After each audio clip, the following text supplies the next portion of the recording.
अब नहीं बचाएंगे बेटी, अब नहीं पढ़ाएंगे बेटी। ये 3.5 साल के लड़के पर इतना बलात्कार किया वो दुश्मन ने, अगर उसे सजा नहीं मिलेगी तो हम किन्नर समाज यहाँ पर जान दे देंगे। आरोपीला सजा, आरोपीला सजा, हमारी मांगे पूरी करो, हमारी मांगे। आज मी बोलणार आहे ना, हे माझ्यासाठी देखील सोपं नाहीये। कोणतंही विश्लेषण, कोणतीही आकडेमोड, कोणतंही राजकारण घेऊन आलेलं नाहीये। आज मी फक्त आपल्या समोर एका 3 वर्षाच्या परीचा, 3-3.5 वर्षाचा परीचा आवाज घेऊन आलेलो आहे। होय, 3.5 वर्षाची ती छोटीशी, अगदी छोटीशी अशी परीच होती, आपल्या आईवडिलांची परी होती। तिच्या छोट्याशा हातांनी अजून पेन्सिल धरायची ताकद देखील अनुभवलेली नव्हती। तिचे पाय अजून नीट धावायला शिकलेले नव्हते आणि तिचं जग म्हणजे आईची खुशी, तिचं घर आणि तिचं खेळणं इतकंच। आणि आई वडिलांच्या या परीवर दृष्टी पडली एका नराधमाची, एका दुष्टाची। त्याने तिला चॉकलेट दाखवलं आणि तिला अशा ठिकाणी घेऊन गेला, एका टॉवरवर घेऊन गेला। आणि त्यानंतर जे घडलं ते तिच्या कल्पनेच्या पलीकडचं होतं। छोट्याशा जीवाला काय जाणवलं असेल, किती ओरडली असेल, काय मागितलं असेल, कदाचित आई आई म्हणून मोठ्यानं ओरडली देखील असेल, मला घरी जायचंय सोडावं। पण त्याने तिला सोडलंच नाही, तर नंतर जिवंत देखील सोडलं नाही। या घटनेनं तिच्या कुटुंबाचंच नाही तर संपूर्ण महाराष्ट्राचं हृदय फाडून टाकलेलं आहे। म्हणून आज मी इथे एक युट्यूबर म्हणून नाही बोलणार आहे, मी बोलणार आहे एका वडिलासारखा, एका भावासारखा आणि एका माणसासारखा। ही घटना आपण विसरू शकत नाही। या परीला न्याय मिळाल्याशिवाय मी शांत बसणार नाही, आपणही शांत बसावं अशी अपेक्षाही नाही।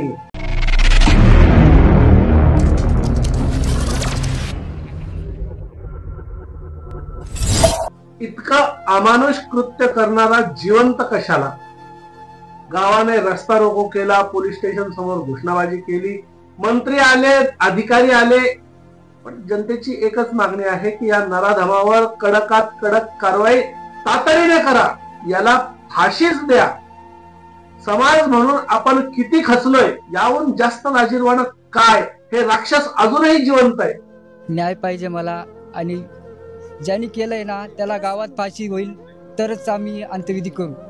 पब्लिकच्या हवाले पाहिजे, करणार नाही त्याला फाशी झाल्याशिवाय आम्ही अंत्यविधी करणार। त्याला गावात फाशी झालीच पाहिजे। आज त्यांनी जसं माहिती पडलं तसं त्यांची अवस्था बघून घ्या, गरीब, आणि पाहिलं का त्यांची रोंगळ्यामध्ये किती मोठी अशी घटना झालेली। मग आम्हाला फक्त न्याय पाहिजे, त्याला फक्त आमच्या जवळ पाठवून द्या, आम्हाला न्याय हवा, बस काहीच नको पाहिजे। हे बघा 3.5 वर्षाची मुलगी, ती जास्त बी मोठी नाही, फक्त न्याय पाहिजे आम्हाला बस। हे बघा वडिलांची आवश्यकता कशी झालेली। माझ्या मामांची मुलगी होती, ती 3.5 वर्षाच्या मुलीवर इतका खालच्या पातळीचं झालेलं आहे। जोपर्यंत तिला न्याय मिळत नाही, जोपर्यंत त्या समोरच्या व्यक्तीला फाशी होत नाही, तोपर्यंत माझ्या मामाची मुलीची अंत्यविधी होणार नाही, बस विषय संपला। भाचींची मुलगी आमची नात आहे, आम्हाला न्याय हवा आहे साहेबांकडनं। दादा भुसे साहेब, आम्हाला न्याय हवा आहे की आमच्या भाचीवर खूप मोठा अत्याचार झालाय, आमच्या नातेवर डोंगराळे येथील खूप मोठी घटना झाली। फक्त हात जोडून एवढी नम्र विनंती की आम्हाला साहेबांनी न्याय द्यावी, त्याला फाशी। 3.5 वर्षाचं बाळ येते की आम्हाला न्याय हवा आहे, फक्त न्याय बस, त्याला फाशी द्या, त्याला चौकात आणा, आमच्या समोर द्या, बस लगेच पाहिजे आम्हाला न्याय, फाशी द्या त्याला फक्त बस।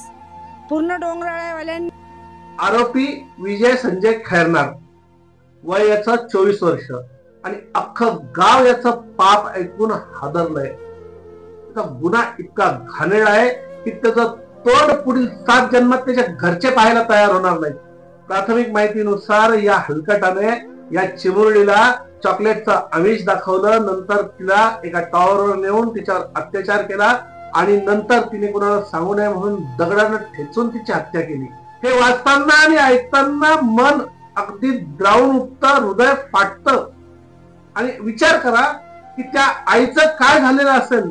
लोकांची सरळ मागणी आहे, या हरामखोराचा एन्काउंटर करा। लोक सरळ बोलतायत, समाजाचा संयम संपलेला आहे। अशा माणसावर समाजाच्या मनात काहीही दयामाया नाहीये। आणि एन्काउंटरची मागणी जनतेची आहे, भावना जनतेची आहे. राजकारणी, पोलीस आणि यंत्रणा जनतेची ही भावना दुर्लक्षित करू शकत नाही.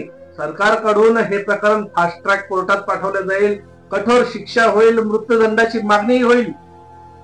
पण जनता म्हणते जर कन्फर्म जर असेल, कन्फर्म करा आणि याला फाशी द्या, तातडीनं फाशी द्या. काही गरज नाहीये बाकीची नाटकं करण्याची. न्याय पाहिजे, काय पाहिजे, हे पाहिजे, ते पाहिजे, काहीही करण्याची गरज नाहीये. आणि पोलिसांनी जर ठरवलं 2 मिनिटात अपराधी खरं काय खोटं काय सांगून टाकेल. आपल्या देशाचं दुर्दैव आहे की अशा प्रकारच्या नराधमांना शिक्षा मिळेपर्यंत वर्षानुवर्ष उलटलेले असतात आणि नंतर हा विषय आठवणीतून निघून जातो. लोक देखील शॉर्ट मेमरीचे आहेत, त्यांना देखील खूप लवकर विसर पडतो. पण या मुलीचा मृतदेह कसा विसरायचा? तिच्या आरोळ्या, तिचं ओरडणं, तिचं रडणं कसं विसरायचं? लोकांची मागणी कंठाळी देणारी आहे की एन्काउंटर करा. युट्यूबवर मी अशा प्रकारची मागणी करू शकत नाही, पण लोकांचा राग, लोकांचा आवाज जसा आहे तसा मी तुमच्यापर्यंत पोहोचण्याचा प्रयत्न करतोय. आणि प्रश्न असा आहे की किती वेळा किती लहान लहान मुलं, किती कोवळ्या मुली, किती आईंचं विश्व उद्ध्वस्त करतील? कुठे आहे आपला चाइल्ड प्रोटेक्शन ऍक्ट? कुठे आपले बाल सुरक्षा अधिकारी? कुठे आहे प्रतिबंधात्मक उपाययोजना? आणि सगळ्यात महत्वाचा प्रश्न की आपल्या थोर म्हणवल्या जाणाऱ्या भारत देशात, ज्याच्या नावासमोर महान असं लागलेलं आहे, अशा महाराष्ट्रात अशा प्रकारचे नराधम तयार कसे होतात? आणि मग ते इतकं घाणेरडं कृत्य करतात तर जनता रागावणार नाही तर काय? जनतेची मागणी कुठे चुकीची आहे? आई वडील संतप्त होणार नाही तर काय? 3 वर्षाच्या 3.5 वर्षाच्या मुलींवर अत्याचार करणारा जिवंत कसा राहतो मला नाही समजत. शांत बसू शकत नाही मी. हा देशही तसा नाही आणि हा महाराष्ट्रही तसा नाहीये. तेव्हा इथं बसून एकच गोष्ट मी सांगायला आलेलो आहे, ही मुलगी महाराष्ट्राची मुलगी, ही मुलगी माझी मुलगी, ही मुलगी तुमची मुलगी. ही आपली जबाबदारी की ह्या मुलीला न्याय मिळायला पाहिजे. कडक कारवाई, फास्ट ट्रॅक कोर्ट, कठोर शिक्षा, समाजाचा आवाज,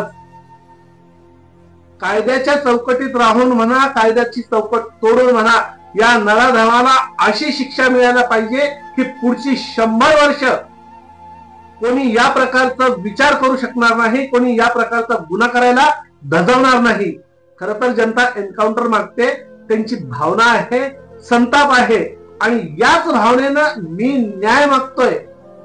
महाराष्ट्राच्या सरकारकडे, महाराष्ट्राचे गृहमंत्री, मुख्यमंत्री देवेंद्र फडणवीस यांच्याकडे, देवाभाऊ हे सुस्त सिस्टम आहे, याला हलवा, त्या मुलीच्या आईला आणि आम्हाला न्याय मिळवू द्या. परत सांगतो, ही फक्त 3.5 वर्षाची होती. तिचा अपराध फक्त इतकाच की ती निरागस होती. हा व्हिडिओ किंवा या व्हिडिओने जर तुम्हाला अस्वस्थ केले असेल तर या गोष्टीसाठी उभा राहा. न्यायासाठी, बालकांच्या सुरक्षेसाठी आणि अशा राक्षसांविरुद्ध कडक कारवाई करण्यासाठी, निर्णायक अशी कारवाई करण्यासाठी प्लीज उभा राहा. कमेंट मध्ये सांगा की या नराधमाला कोणती शिक्षा मिळायला पाहिजे. कमेंट करा, लाईक करा, नका करू, काही नाही. फक्त प्रत्येक नागरिकापर्यंत आपला आवाज, या नराधमाच्या विरोधात उठणारा प्रत्येक आवाज पोहोचवा. या व्हिडिओमध्ये इतकंच. जय महाराष्ट्र.